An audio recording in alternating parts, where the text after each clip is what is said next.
Australia, we are said to live in a multicultural society with a diverse range of people with different ethnic identities. But we can ask the question, how integrated are Australia's diverse ethnic groups really? There still seems to be a certain amount of segregation and inequality between different ethnic groups.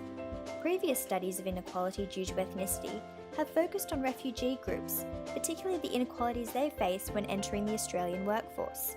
Some factors that are explained to lead to this inequality include language barriers, technological ability, majority groups' lack of understanding, and cultural differences.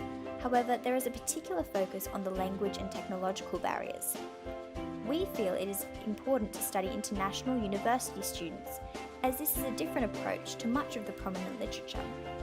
The young generation is our future, so it is vital to explore their views towards inequality and their experiences of it.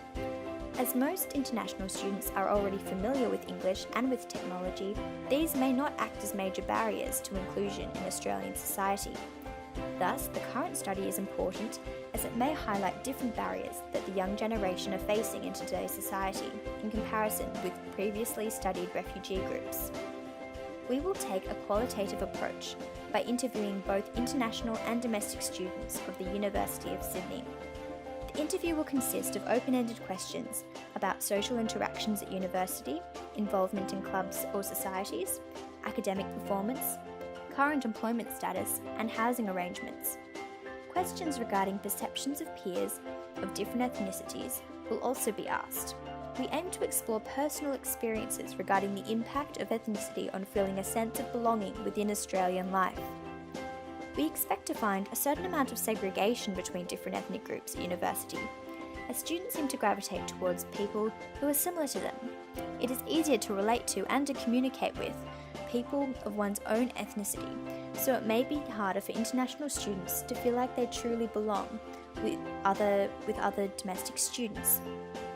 It also is expected that financial, housing and language pressures may affect academic performance and the general well-being of international students.